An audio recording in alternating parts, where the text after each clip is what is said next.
You're tuning into the Active Mom Podcast with physical therapist, Dr. Carrie Pagliano, a real mom's guide to all things postpartum return to workouts after baby.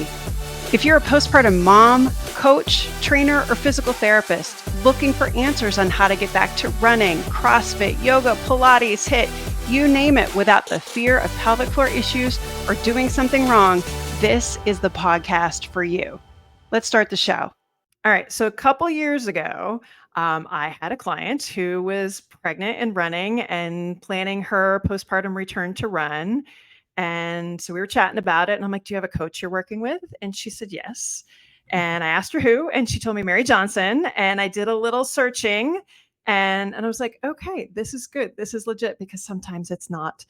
So I have been following Mary on Instagram for a while, and through her recent kind of return back to running from FAI and hip surgery, and we have that in common. So I invited her on the podcast, and we're going to chat a little bit about pregnancy, postpartum, return to run, FAI, training, racing, all that good stuff, and everything in between. So Mary Johnson, thanks for being on the Active Mom Postpartum Podcast. Thank you for having me. It's so nice to meet you. I feel like I have seen you around too. And again, before this started recording, we were talking about the validity of professionals in the space. And, I think nowadays with so much noise, you have to kind of like raise one eyebrow of like, is this person legit? And so it's, especially when I have athletes working with professionals, I always do a little bit of cross-checking and digging. Is this for real? So yeah, the feeling is mutual. I am the queen of the Google search. All right. So tell everybody a little bit about where you're from, what you do, how many kids you have, all that good stuff. I am from outside of New Haven, Connecticut. I grew up outside of Syracuse, though, so Northeast girl. I have two kids. Eli is 4.5 and Sophie's 2.5. And I have a running coaching business that started in 2017. But I started coaching strength training in 2015. It was a career pivot. I used to be in fashion marketing. And I got laid off in 2015, and I was like, I'm never going back ever. So started doing strength coaching on the floor of a boutique facility here in Connecticut, and then started run coaching a year later, and then mostly just didn't get into run coaching because I didn't think you could make a job out of it. It was very niche. I mean, it is very niche, but even then, even more so. Yeah. Though I'm very, very happy that my first fitness experience was in person on the floor, doing the grindy work, because that's really where I learned the most. And then I started run coaching 2016, and then started Lift.Run.Perform in 2017. Awesome. All right. So first question, very important. Which section was your high school in when you were growing up outside of Syracuse? Because I was section 5. 3. Three. Did you just do track and cross country, or did you? No. Well, I did. So I was a late bloomer to sports. Okay. So I started as a JV. Like my first time doing sports was as a freshman. So I was god awful. But I could get fit. That was like always the thing in the back of my head. Like I would start the season at the back of the pack running around, soccer, hockey, and lacrosse. And by the end of the season, I was up with the front of the girls. And so at such a young age, I didn't get it then, but I was like, how can I keep up with Lauren and Carolyn? And I couldn't have their hand-eye skills, but I at least kept up with them. And then I didn't start doing running until I was a senior. I had been cut from the lacrosse team. So we were section 3, big lacrosse. Yes. Yes. So I wasn't bad at lacrosse, but compared to all my friends who went to Duke and Syracuse and Cornell, I was bad. And so I got cut as a junior, and it fueled me to come back my senior year. So I joined the track team because I was like, let me get in shape. Again, the one thing that I had was I could out hustle people. And what I actually got from track and field was so much more rewarding than lacrosse. And the coach at that point was pretty toxic, and I was kind of figuring that out. And I kind of asked myself, okay, I either go to lacrosse and get benched the whole season, or I really enjoy running. And plus I got out of gym, as a senior in high school, you could get out of gym if you did a sport. So I was like, wow, this is a hell of a lot more joyful than lacrosse. So I'm going to do running, and that's how it started. That's super cool. Yeah, I run into so many people now that they did not run in middle school or high school and just found it as an adult. But what's so cool is they did ball sports and kind of got all that like physiological experience growing up, which I never got. I ball sports, I'd always end up with like a ball in my face. I never did those. Did you guys have Nordic skiing as a sport at your high school or no? No, I would think Oh, it would be fun. interesting. Yeah, yeah. I'm What surprised do because you you guys were I grew up south of Rochester, and so but, like, up by Tug Hill Plateau, people would go up and ski there all the time because they had so much snow, so I'm surprised you didn't have that. No, but I did Strange. figure skating. I could see that. I could I see did that. figure skating and, the synchronized, like, we had, like, some pretty intense synchro teams, Okay. um, and then hockey, like, Mhm, started the team when I was in high school. It was, like, a pretty like, I could already skate. So that's another skill that I will say I didn't do sports, but I got, like, really skillful in the winter things, like skiing, like, did a lot of skiing, did a lot of figure skating, did a lot of skating in general, so winter gotcha. winter sports enthusiast. Got it. And then when did you start to kinda dive into kind of more long distance running, half marathons, that sort of thing? When I graduated from college, so I rode crew in college. Mhm. I knew I wanted to. That was another motivation behind doing running because I was like, "Ah, I feel like I could probably get fit for crew." Yeah. I'm 5'9". I'm quite tall. So did the rowing thing, but I always loved running the most. And I actually tried to row after college, but Mhm. there were just too many logistics. Like Yeah. you need water and people in a boat. Water. Yeah, water's a key one. So I signed up for a marathon. I hadn't done a half, but to me, it was easy to run 10 to Mhm, 13 miles. So I was like, oh, let me do something that I actually would be challenged by. And that was a full marathon. So that was 2010. And I came pretty close to qualifying for Boston for my first handful of marathons. And mhm, that at that point, I was like, I bet if I like really dedicated myself to training, I probably could qualify for Boston. mhm. So hired a coach and then I can't half-ass anything, so then went all in on running. You're such a good upstate New Yorker, like, we don't half-ass it. No, I really I mean, to be fair, when I started running, I would, like, run the marathon and then, like, fall back into, like, partying in New York City, like, be doing the 20-something-year-old thing, and Right, then I could get fit again for the next marathon, but, like, had to go through that process, right. and I was like, "I bet if I didn't stop getting fit, like, I could maybe be pretty good at this," and, so I just kind of dedicated myself to it really was dedicating myself to qualifying for Boston. Yeah. And it was like a long process. And at the end of that, I was like, well, I just kind of transformed my adult life. Like, I mean, I was adult as a young 20-year-old. But I was like, I now got, I mean, I really struggled coming out from organized sports in Yeah. a Division I setting to nothing. And that's something Yeah. that I've now talked to other D1 athletes about, or in athletes in general, it doesn't have to be, it Yeah. doesn't matter division, of just like, you have so much structure, you have a built-in friend Right. group, you leave college and you're just like, what am I doing now? So I Yep. went through definitely a solid year of like navigating that before I found running. And I was like, oh, this Mhm. is the structure that I really needed. And then of course there's so much community involved in that. Right. And Yep. yeah, so that was fulfilling in the way that I was like needing structure at that point in my life. Yeah, no, definitely. And then you dive in 2019, your first pregnancy, and first kid. What was kind of that journey like going from, "Hey, I think I can be fit, I can be, Boston qualifying athlete," to, "Okay, now I'm gonna take on this whole pregnancy thing." And of course, 2019, we still didn't know that much. Like, how did you sort of figure out how to navigate? You're like, "I've got this information from coaching, but how do I walk myself through this?" From a like rehab and Or even just like even looking at just the community being okay with you running, because I mean, I mm, know that's not that long ago, but there's still doctors out there now that be like, "Oh, you're pregnant, you should stop running," like stupid stuff like that. So yeah, I struggled to get pregnant. It took me 2 years, mhm. and to be honest with you, now as I'm so far removed, I understand why. So I Mm. trained, didn't realize it because I was still actually getting my period like clockwork, but I didn't realize at the time that you didn't necessarily ovulate. Right, So like while I so I thought that my like, check of bill was like, oh, I'm getting my period, I'm good. right. That wasn't enough because then of course when I started to try to get pregnant, it was not working.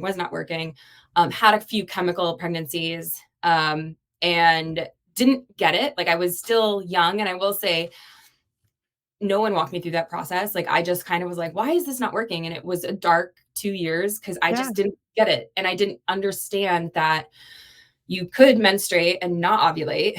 And it took me 2 years of that. And now, again, it took me many years postpartum to be like, that's exactly what was going on. I was overtrained, Right. other signs, right? Like my body was kind of falling apart. I had GI distress.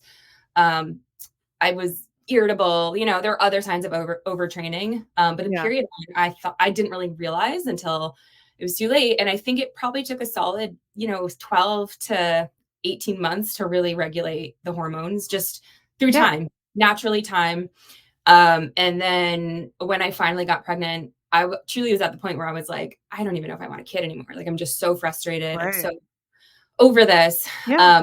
And I had agreed to, explore fertility, but it was so mentally exhausting that I didn't even know if I wanted to do fertility. Like it was a Right. very tough and dark time. And ultimately got pregnant naturally, made a fertility appointment. So got needed to get approved for that. That took a long time from insurance. Yeah. So got approved, made a fertility appointment on a Wednesday. And 2 days later, I had a positive pregnancy test. Mm. So Oh my I was gosh. like one of those happy stories that eventually called the fertility clinic being like, I need to cancel my appointment. Yeah. Um, and during the pregnancy, I honestly had male doctors say, be careful about running. Right.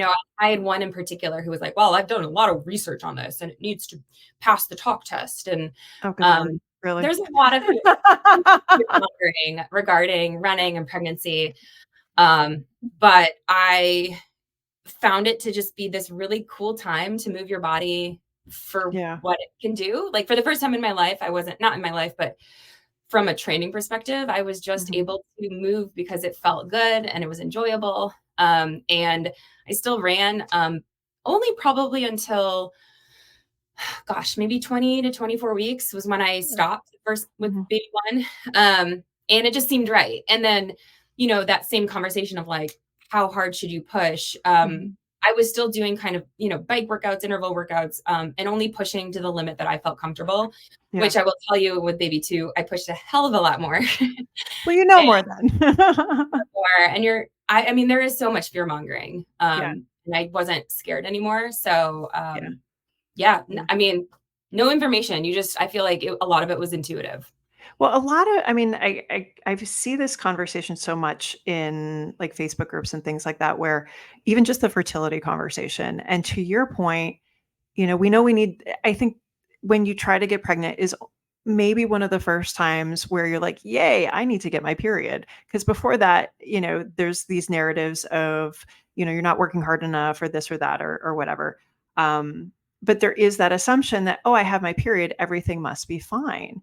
And I really don't think that even in the research space, it's really only been like the last year or 2 that we've been talking about relative energy, deficiencies, kind of those sorts of things, but really not even in the presence of a period. So I think that's a really good point that you bring up and frustrating, I'm sure, for you because you're like, "Hey, this is coming. Why is this still an issue?" And I'm sure it's hard to find somebody now to have that conversation with you as an athlete. Like, I can't imagine then, like, how did you find people to help you sort of figure that piece out? I Or you didn't. didn't, you just DIY'd it? Yeah. No, no. And I did that's why I didn't realize it until after. And I was like, Yeah. oh, you don't have to ovulate every time. Like that's exactly, Right. I had the ovulation tests from Yep. CVS and the smiley face would blink if you're ovulating. And I remember month after month, it wasn't happening. I was like, this test sucks. Like it's not me, it's the test. And then again, now I'm Yep. like, oh, of course it was me. And then, with baby two, Right.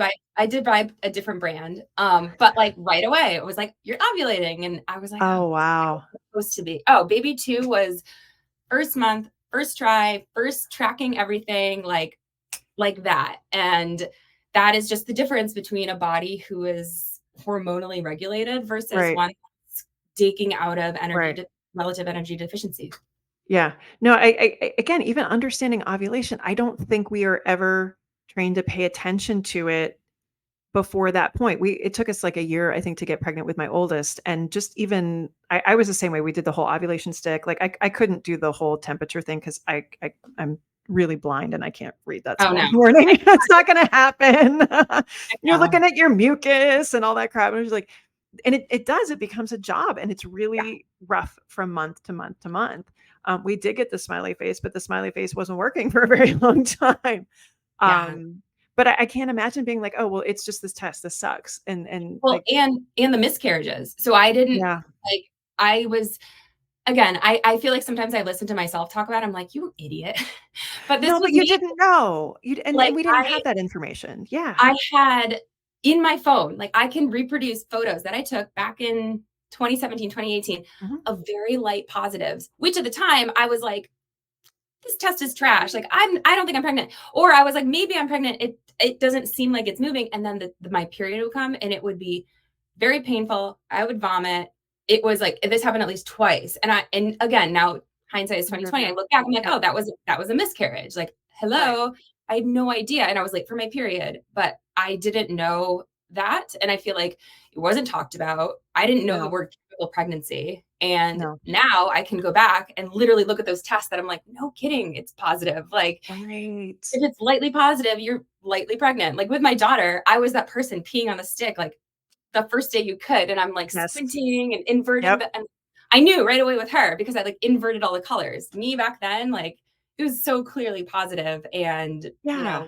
was a miscarriage. I mean, mentally, I didn't know, right? So I didn't mourn anything. I didn't Right. go, I feel like I see a lot of people mourning miscarriages and I never went through that because I didn't know I was Mhm. having them. Right. And I don't know, misinformation, the time of people not talking about that. I just think it's a Yeah. culmination. Also, I didn't want to learn about that. Like Yep. the whole pregnancy thing was like new and scary to me. And as an athlete, thinking about going down that road and like that is something I work with a lot of my athletes on where they're like, I'm so scared to lose everything during pregnancy. And I'm like, Yes. it's not that. It's actually it can be a beautiful gift. And Yeah. that but I totally was in that place where I was like, I do want to get pregnant, but like, gosh, I'm gonna give up my goals, give up my body, give up Right. so much for this life, which Yep. I now it's the best thing of my life. It's the best Mhm. thing ever. But when you don't have kids, when you haven't gone down that path, you're so like it feels like such a Yeah. risk. Yeah. No, I see that a lot here. And I think being in the Northeast, it's kind of a similar sort of culture where we have a lot of moms who are a little bit older and we've had control over our lives for a very long time. And this is a huge difference, and especially for athletes, i- and kind of how you perceive your body. And if you feel like you understand it and all of a sudden you don't, it can be a really scary thing to help people navigate. And what I get worried about is if I have moms that look at pregnancy as like this box they need to check, and then they're like, okay, and then I'll get right back to whatever. And I'm like, I wish I could just take my brain and pop it in yours for like a hot second, not to scare the crap out of you, but like whatever you think it's going to be, it's not. And Mhm. once you walk through that portal, there's like a portal that I think as soon as you deliver that all of a sudden you hear things and see things in a different way. And it's not good. It's not bad. It's just, I don't Different. know that there's any way that you can prepare anybody for what they're about to encounter. I just don't think there is. I don't And know. so What do to you think? say that to an Yeah. athlete, right, no, but to say that to an athlete, it's like the Terrifying. right, like Yes. most athletes are, especially those who decide to continue as adults, we're now juggling a lot of hats, right? We're doing Hmm. a job, we're doing our own health, we're doing like, in college, I just could pop over to the meal plan to the cafeteria and use my meal Hmm. plan. Like there's so many Yep. other things that, like grown-ups we have to deal with. So to tell a post-athlete grown-up or any like it doesn't matter what label you want to put on yourself, Yeah. um, a high achieving person, like Yep. now you have to kind of forget all that you like have learned in the past however Yeah. many years to create a baby and create this brand new life. It's terrifying. Yes. No, I think, and especially that first little bit, I think because you know what the hell you're doing, and somebody seems to think that you do because they've given you this baby to take home. Yeah. still, I mean, my kids are 10 and 13. I still don't know what the hell I'm doing. There was something my daughter said to me the other day where she thought that like, I think it was the middle of a 5K and she had a tough time and we got her through it to the other side. And she's like, I'm new at this. I'm a kid. I'm still figuring it out. I'm like, I am too. I don't know why you think I have got this figured out. Yeah. I mean, I think that's the other gift of kids. Like I cried in front of my 4-year-old maybe a month ago, and Mhm. it was just, one of those weekends that like everyone was tired. It was bedtime on a Sunday. Like we were ready to move on to Monday, and I cried, and he had been like kind of fussy being a 4-year-old. And Yep. he was like, he stopped what he was doing and he turned into he's such an Yes. empath. Puts his arm around me. He goes, Mom, I'm here with you, which is so sweet. I'm here with you. I love you. And then I finished my crying, whatever. And he goes, Mommy, I didn't know grown-ups cried. And I Right. was like, yeah, they do. We're learning the same things that you are in a Yeah. different age. And I don't know. I think that type of like transparent parenting is Yeah. what I'm here for. And that's how Yeah. it is. No one's showing us like, No. my therapist laughs that sometimes when my husband and I feel overwhelmed, my husband will be like, what does the book say? What do we do? Like, there's no book. Like we're Yeah. figuring this out. No, I definitely thought there was a book, when I had my oldest, and, I'm here to tell you there is no book. No book. No book. No book. No book. I mean, there are books, and I will say they're helpful. Like the principles are helpful. Mhm. But It's choose your own adventure. it's choose your own adventure. Mhm. Those were Yeah. my favorite growing up because I'd always be like, "Do I wanna go this way? Do I wanna go" and of course I would look ahead. Yeah. Yeah. Alright, so you've got pregnancies 2019, so pre-COVID, and then 2021. How was that one? At least you're an experienced mom at that point, but how was that one a little bit different? Did you feel a little bit more confident kind of going through that? Yeah. Yeah. That one was, I mean, I was a lot more uncomfortable. Mhm. Just my body changed so fast, and I Yeah. had all the aches and pains of pregnancy, and it just felt like accelerated this time. Yeah. But I was a lot more educated. I saw pelvic PT during pregnancy, and then my labor and delivery was like so Nice. smooth. And it was just a different. I think the biggest challenge was dealing with two little humans. Yep. But the newborn part, the baby part, the breastfeeding part, like that part was easy. Mhm. And COVID, I think 2021, we were backed out enough that it wasn't so eerie and weird. Yep. Our first was 6 months when COVID hit. So that was really scary. And, I think it was challenging navigating COVID with a baby. Yeah. And he definitely had some, mostly like speech things that he was a little behind. And I Mhm. think it was just masks and people not being around each other. And also, like anxiety around people. So like Mhm. all the things that you would expect that somebody might feel after a pandemic. But yeah, we got through it just like everyone else. And 20, like the baby two, I will say I was maybe because I had such an okay time with baby one, it felt way harder, way worse. I was due October. I had her September 30th. And we Mhm. don't have air conditioning. So Oh, right. it was absolutely miserable. So it was a thing. It was a lot. I was also very, very sick. So there were a lot of differences. And I Yeah. will say, ultimately, I was a lot more educated, and postpartum was quite a bit easier Mhm. until I started meeting dead ends with my hip, because with each baby, my hip got a little bit worse. Yeah. When did you realize before pregnancies that you had hip issues or no? So it wasn't specific to the hip, it was all over. And Mhm. this was related to the overtraining, unfortunately. And it manifested at first as hamstring. So I Mm. had hamstring PRP, had a whole lot of injections in my back, facet, SI, a caudal. I was having nerve pain. Like it was Oh, wow. a nightmare, and really thought it was related to the lower back. Mhm. However, I have since dug into emails from that time, and I was having deep hip pain and just kind of getting gaslit about it. Yep. Um, which when I discovered those emails, I had this like visceral reaction, because I was like, all I of this, remember when you posted about it. This could have been avoided. I specifically have an email saying, I really think my labrum's involved. Can I please have an MRI? And it wasn't given to me.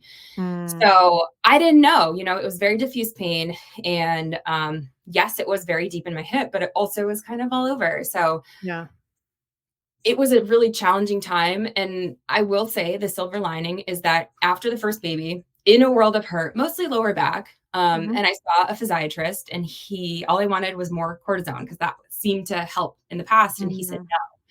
He said, no cortisone. You need to get stronger. And those are the best things that he could have said, because I said, fine, let's do it. And I really dedicated myself to strength training. I hired somebody to help me with my eating. I never really had such a protein rich, well-rounded before. So I went all in on everything I could control, which was lifting and eating. And it completely transformed my mindset, my pain. The bonus is the body. I was like, oh, I like this strong body. Right? That wasn't the goal, but I loved feeling, I felt and looked the best I had ever felt in my life. So when I then got pregnant with a second, I kind of just did it all again, right? Like I hired someone to help with eating. I hired someone to help with lifting, but it wasn't as effective as that first time. And I was like, what am I doing wrong? And then ultimately it led to what needed to be a hip surgery. But at the time, it just took a lot of digging to get to that point, just because it was like, I think that because I had so many other issues around the hip going on, it was just, again, ignored. Like, yes, there's a labral tear, but there's no other stuff. And then there was a point at which, so I ended up getting COVID, and it really flared up the hip stuff, really, like to a very severe amount. And went in, got another MRI, and get a call from the doctor. It's never a good thing when they call you. He's like, there's a pubic ramus stress fracture. And I was like, but that isn't what hurts. Like, it is deep in my socket. It is not that bone.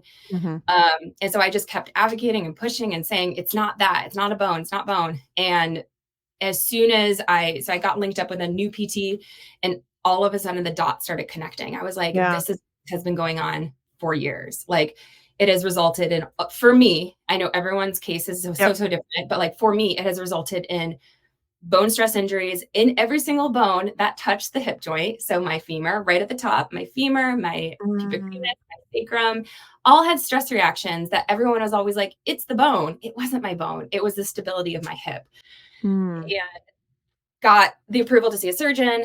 And with each baby, it got worse and worse. So saw a surgeon, and then within 10 days had surgery, because it just made so much sense to me at that point. Like, it wasn't rushed. It was like, you literally have been dealing with this for plus years. And finally, like, this all makes sense. And I was correct. It was mostly stemming from the labrum.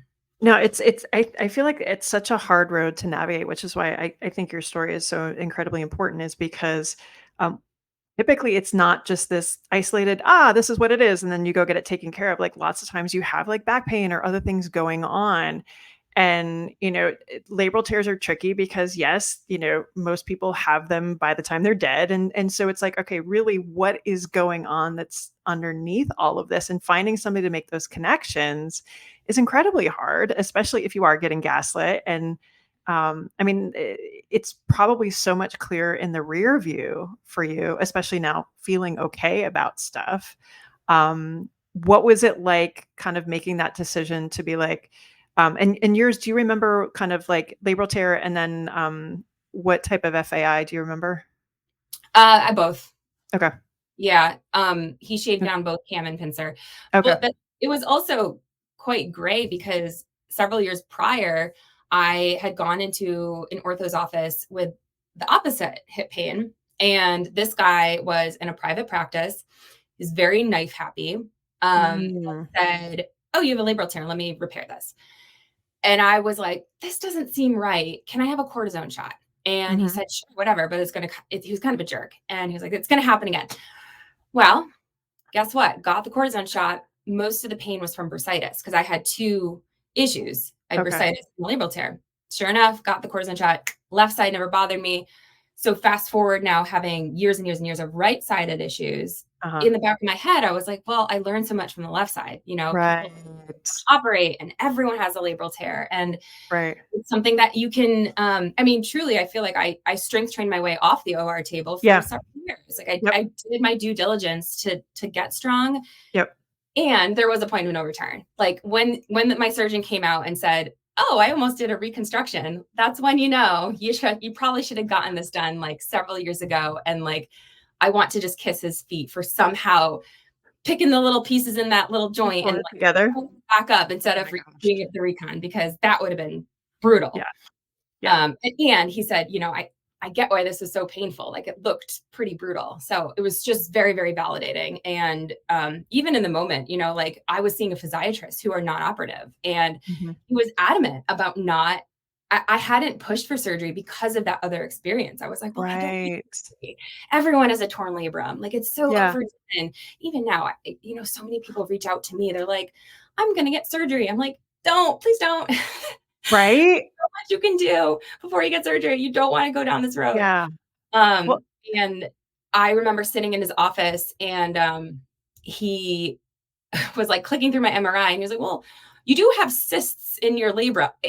It had been going on long enough that it was like creating cysts in the whole joint. He's right. like, I can still refer you. So, I mean, No, I think that's so important to share, because I think when people first get a hip diagnosis, and if they are with somebody that's surgery happy, they think that it's going to be this magical thing. But again, if we know so much more about it now, and again, for you to have a background in building strength, I think is so incredibly important prior to surgery.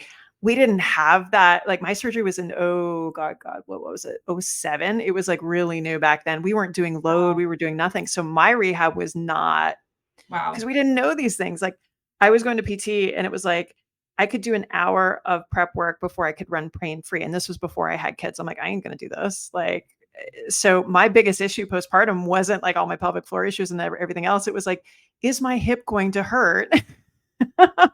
But for you to have that strength background, you know that this is good for you, and to be able to come back to that, I feel like that's such a gift, to be like, okay, I'm very clear that this is what I need. I've tried conservative. I've ruled that out. I know this is not my thing. I feel really, really good in this. Do you feel like that set you up for a good recovery? 100%. Yeah. But I will say that the literature suggests that if you've been in pain for over 2 years, the outcomes might be worse. And I do categorize myself in that. Very happy that I still was considered a good candidate, because Yeah. it was very important. But Yeah. in the same breath, I think I developed so many compensatory Right. issues that my Yep. return has been nothing but not linear Yeah. whatsoever. However, I can always fall back to strength training, and that's why I say that's life changing, because like at the Mhm. end of the day, that's what's really important, is like being very Right. strong and having a healthy heart and lungs. So it is truly, I don't like the path that I went down, but I feel like it has been a gift, because I love being strong. It has brought Yep. so many positive things in my life that Mhm. running never did. And, even I'm, currently dealing with like a little Achilles nag, and I'm like, Mhm. oh, whatever. It's not a big deal. I can go to the gym. I can do cross training. Mhm. Like there's other stuff I can do while this thing Mm. is coming down. Yep. So it gave me a lot of perspective of just like running is fleeting. It's my favorite thing to do, but there are a lot of other things that make you a stronger runner. Yeah. And if you embrace them, it can actually be awesome. Yeah. No, and again, that I think that's such a great perspective to be able to take into your coaching and training, which is not what you were fed initially as a runner yourself. That wasn't part of the culture. It was like, if you're a runner, you run. And now I think it's becoming more of the culture of like, hey, if you want longevity in this sport, regardless of your, female, male, whatever, like you need to be doing this stuff, or you're going to do yourself a huge disservice. Like, do you run into that with clients? I guess if they sign up with you, they're already like, they know that this is what's coming. Like, do you ever have people where you're like, we're going to do some strength training because you're not doing a damn thing? Like, do you have to have that conversation? Oh, Yeah. for sure. In the past year, I mean, it's only April. So in this past year, I've already told 2 people, I don't want to take their money. I want them to go spend it somewhere else. Mm, I say, and sometimes I'll even help them find the person. I'll say, mhm. you need to go find a PT. You need to go find a strength coach in person. That's really important for where you're at. Mhm. I can like, I wouldn't say this type of rhetoric, but like I can work with a virtual coach because I'm now at this point with my strength training that I can take this and be pretty independent with it. But you are so new, and what you could learn from working with a coach in person. So pay them, don't pay me. Invest your money in these really fundamental things and come back to me. Like, I'll be here, I'll be around, and what you're going to gain from that, because then I get the happy athlete who's healthy and they're also stronger. So it's a win-win for both of us. They feel better, they're stronger. They took time to back off from running and really figure out what's going on. And like, again, I'm not here for the money grab. I'm here to, work with people and to build strong, resilient, long-term athletes. And by sticking with me, just feeding them cross training, like that's doing them a disservice. Yeah. No, I think there's something to be said for kind of knowing that in your bones because you've experienced it versus I know this is what I should do and I know this is what you should do. Like when you feel it, like my hip finally started feeling good when I started lifting. And I think my youngest was 3. And I was like, oh, that's what's been missing. And so I very much notice it if like the programming for the week isn't, more lower extremity heavy or something like that. If we're just doing like bench press or, crazy things like that. Like I very much feel it in my bones. And I think there's such a difference in like cognitively knowing it versus like, no, you're going to really feel this in your body. And that's why you're going to stick with it. Not because I said so, but because you feel it. It's part of the training. That's like, I think that's, I mean, not just myself, many runners don't get it, that like, in order to train, the lifting has to be involved. And that just isn't for 80% of runners. It's not part of their logic. They're like, I run faster. It's like, yes, of course, more specificity, but like also that there's a 20%. And I will, before we pivot too much away, I will say, so on the topic of like crazy paths and diagnoses, so I had that pubic ramus stress fracture. Never had pain in that bone until surgery. So there was so much pain that I was returning to running, getting bone aches that I never had pre-surgery, because the joint, like talk about pain science being so complex.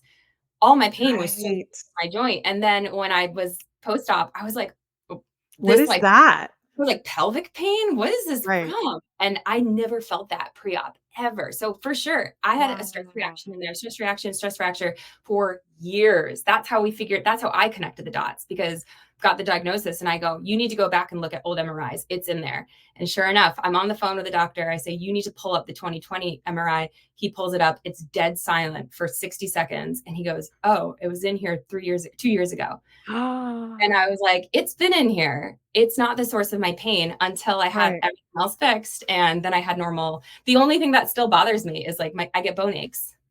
Crazy. Do you have a sense as to why?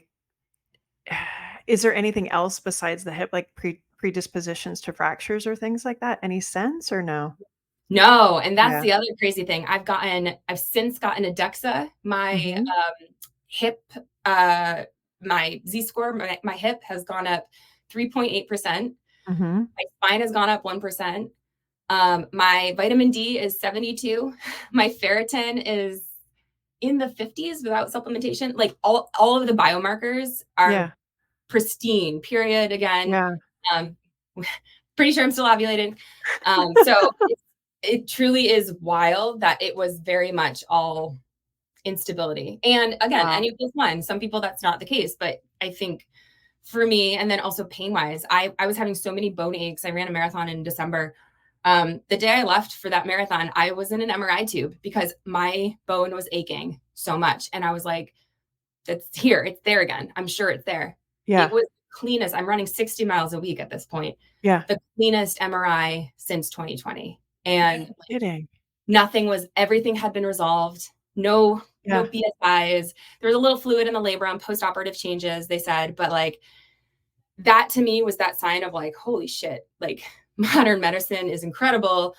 And the hip, the pelvis, the back, it's so complex. And it almost is this game of like throwing darts and being like, I think it's that, because that truly was my story for years. Like I was you know, I still get belly pain sometimes, like things around the pelvis will tighten up. And like for a little while, I was like, maybe it's a sports hernia. Like I spent maybe feeling like a crazy person, but like it is just such confusing, diffuse pain that like Yeah.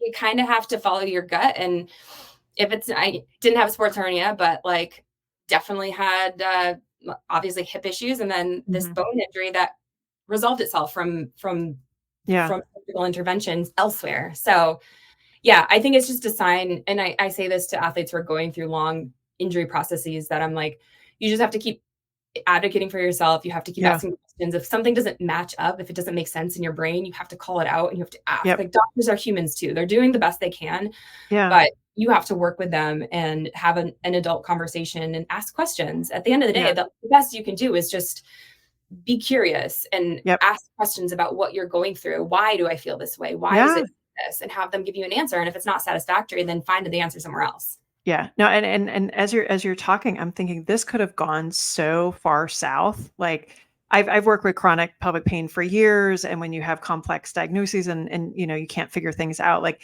it can go really bad mentally and physically really quick if people are just like, I don't know, and then they tell you not to do anything, and then you become sedentary and all this stuff. And so to me, I'm like, this story is just a testament to your advocacy and like self-advocacy, and you're like, okay, I'm going to keep moving and we'll keep figuring this out, and but I'm going to keep doing the things that feel good and we'll keep going. And I think there's so much to be said for choosing that path. Like do you ever think about what the other options could have been, or are you just like, no, that's just not me?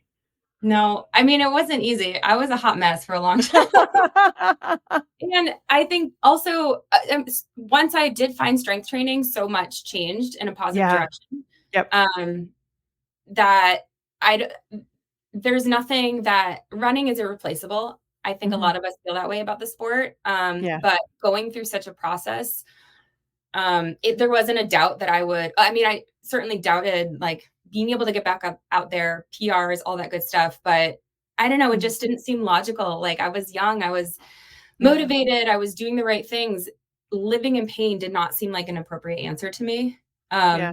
And again, I can sit here and talk about all the lessons, but like I was a basket case during most of this. It was really, really challenging. And the business was a product of not fitnessing. Like now I'm honestly trying to figure out how to keep all the balls in the air, because I'm now doing 8 to 10 hours a week, which is what I love to do. Right. But I also like, whoops, I built this business and I have athletes and I also have 2 kids. So I'm like, oh Jesus, like we have to figure this all out, because I put all my time into my job, Yep. which was also fulfilling. But now we're like at this point where I'm like trying to level all the pieces. Yeah. No, I have a good friend. Her kids are a little bit older than mine, and she's like, just don't drop the glass balls. You can drop the rubber balls, but not the glass ones. And yeah, your kids are young enough that they're about to take over your schedule if they haven't already. This morning, one of my girlfriends has one of those like digital calendars on the wall where it's like, Yeah. and this morning was left to the kids by myself. He went to a dentist appointment. I didn't realize this. So whatever, I'm getting it's like herding cats, getting them out. Oh yeah. 100%. And Yep. I literally texted my girlfriend. I'm like, what is that calendar? I'm buying it immediately. Like we need to know all of the things. And there were 2 and 4. Like they don't have that much stuff going on, but it is like, yeah, we are entering that stage. Yeah. But it's I think all the lessons that you've kind of learned up to this point are going to continue to serve you, in that you go back to the basics that you know. You're like, and again, looking ahead at what's coming as you get older, perimenopause and menopause and that kind of stuff, strength will always serve you. Having a physical movement practice is always going to serve you, you know, demonstrating that to your kids. Like all that stuff is going to continue to serve you going forward. And who I worry about are the people that haven't learned those lessons yet. So The strength and just overall health too. Yeah. Like I think that's, you know, even pregnant fitness, like being able to be pregnant and just moving your body for the love of moving your body, not because you're going to go run a race, but right, because you feel better. Like at the end of the day, look, if I'm not motivated to work out, or if I'm not motivated to eat in a controlled way, what's the alternative? I probably won't feel so good afterwards. So like, let's maybe make the choice where future me will feel good. Yeah. No, future me is always thankful for past me. Yeah. But All right. yeah, I mean, it takes a while to get there. Yeah, no, and you got plenty of time. Don't worry. You don't have to learn it overnight. Mhm. But I do think kind of navigating an injury, navigating kids, like, and being a mompreneur too. Like, I think there's a lot of lessons that you learn to be able to apply to everything for sure. So, And I didn't grow up with like active parents. yeah, same So here. that it's a generational thing too. Like I Mhm. think I'm very proud that I can, Yeah. not like work out in my basement and have my kids watch me. And like I do want to be mindful that I'm not removed from their experiences, right? Like I don't want them growing up and being like, well, mom was always working out. Like that's not good either. That's the other Right. side of it. But I think there's a middle ground of like, mom makes healthy choices. Yep. She's really, because like whenever I talk about exercise in front of them, I make sure that I'm like genuinely happy and joyful. I'm like, Yeah. I'm doing this to be strong. Like this is my thing. Right. Yeah. Because they didn't think that was ever like I never had that rhetoric growing Yeah. up. No, I don't think we did. I think this is kind of unique to our generation and how we're going to raise our kids, and then we'll see what they turn around and do with it. I'm always like, what are they going to need therapy for? Right, exactly. That'll be another episode. All right. At the end of every episode, we ask a couple of questions. So, first one here: book you're reading or podcast you're listening to right now. Oh, I I'm self-admittedly a bad reader because I have That's okay. You're allowed. raging ADHD. Everything at once, I think it's called. It's by Riv's wife. Riv. Oh yes. Yep. Um, Yep. talking about his cancer diagnosis. I And listened to that. okay, I struggle listening. I do listen to Okay. podcasts, but I struggle to listening to books. But I'm reading that book, and it's taken me a little bit to get through. But really, like, she's an excellent writer. I think her name is Steph Codgel or Yes. Kadal. Yes. and then yeah, so that's what I'm going through right now. I I also just finished the Britney Spears memoir for a girl's Love it. Oh God, it was horribly written. Horrible. But I did just read that. And then podcast, I listened to David and Megan Roach. I love the SWAT podcast. Okay. And I also there's the gym where I was working. It's this like baby podcast. It's very, very niche, and it's the owner and they're turning it into this like age management wellness thing. And so they talk a lot about like, I don't know, things that are taboo topics like TRT and I don't know, perimenopause and just stuff that like I'm not there yet, but I'm listening and I'm like, Listening ahead. This is very interesting. So it's called Not Sure If This Matters. Cool. It's kind of like a bro-y niche. Okay. I like that Broy Niche is talking about perimenopause. We'll give him that. I will say that like two bros talking about perimenopause and like women's I will cycles. take it. Yeah. Sure. We need to normalize that stuff. Totally. All right. Favorite activity since becoming a mom? I love arts and crafts, like Cool. painting, mostly painting, and then doing like, Easter crafts, Valentine's Day crafts. I love that. We're past that now, and I kind of miss it a little bit, but Oh, I know. It was cute. It made Easter really easy because that's what you just go to Michael's to go get all this stuff and put it in the Easter baskets. Now, not so much. All right. One piece of advice for new moms.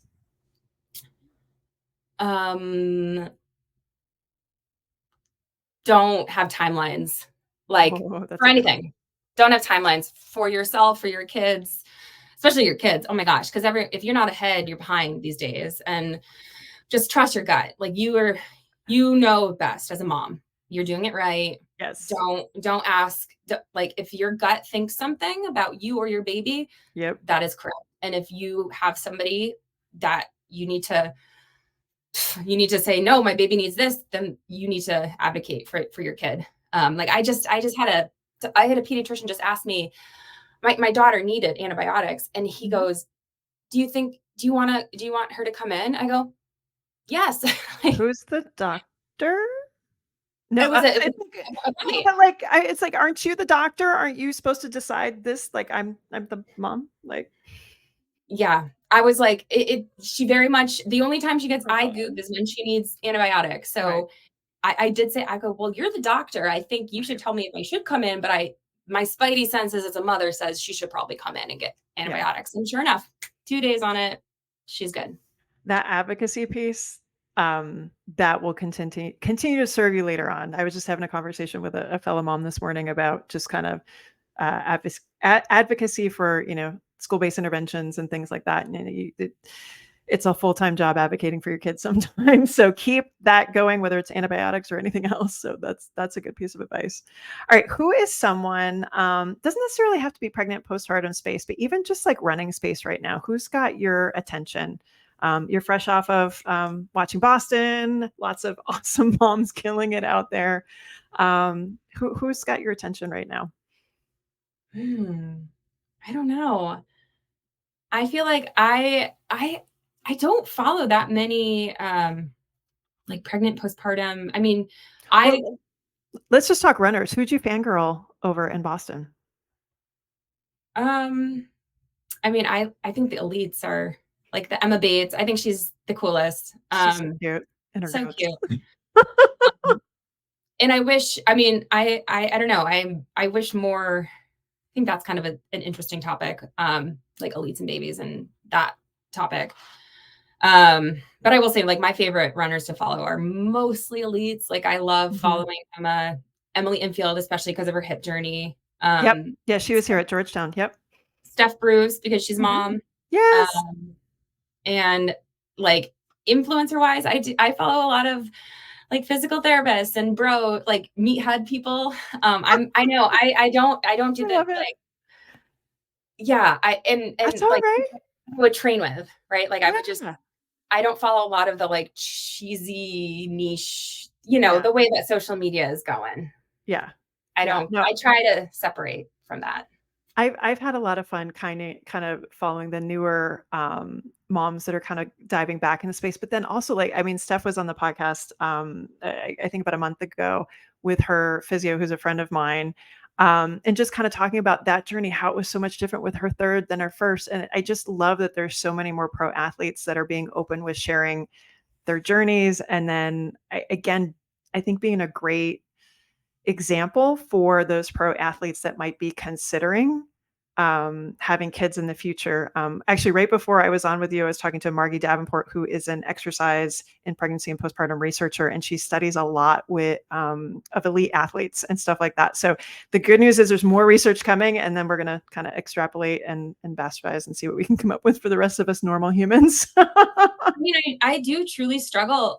It's actually, now that we're like kind of teasing it out, like I actually struggle with the fact that so few runners are moms. And I gosh, like, Lululemon Further, like that's the first thing that said. Where was the mom? There was Myrna has a son. He was a little bit older, but like, where was the mom?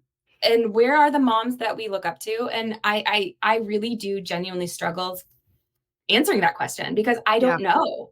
Like, I don't have someone in the space that I'm like, wow, they do a good job talking about being a mom and running. Like, yes, I get social media is like influx of, kids, these 20, whatever, Gen Z, but like we're the millennials and then some, like we're still around too. And like, I don't know. I wish there was more, like, look, we don't need a medal for procreating. But it is a different beast to be a postpartum athlete and, prioritize yourself and your children and go through this that we go through. And there's still so much to go. What's funny though?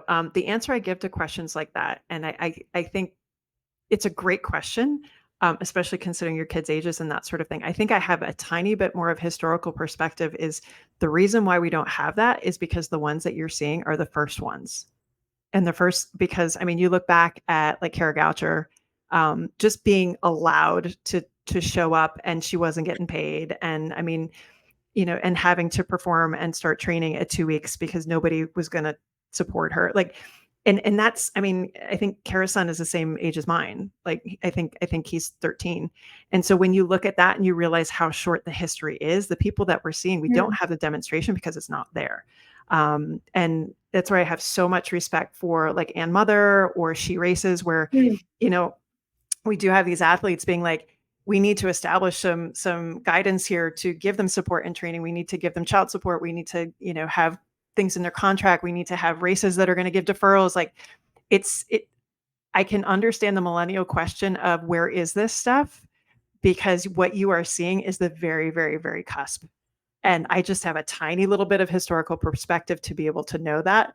And the wave that's coming, even just the wave that's been here in the last like 2-3 years, has been just phenomenal. But I understand the impatience because I feel it too.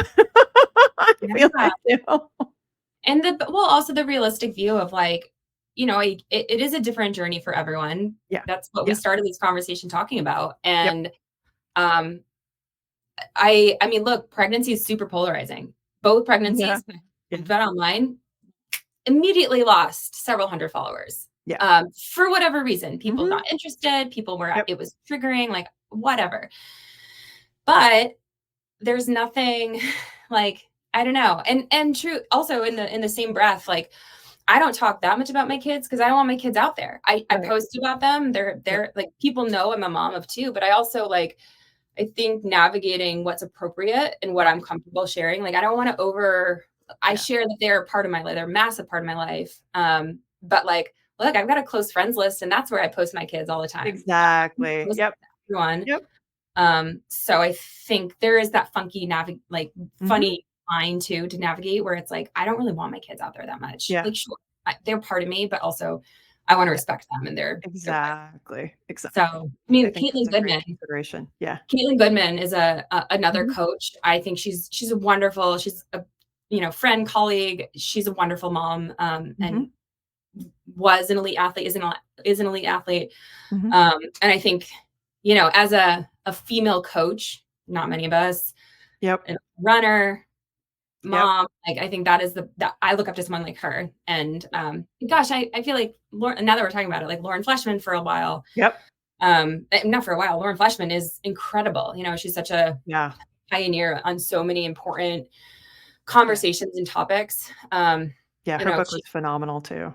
Yeah. very, very good. And she's just someone that like, I think if I were to see her in the street, I would definitely have a little bit of fangirl dumb because Oh yeah. No, I cried in the prologue, like, because I was like, that was me. amazing.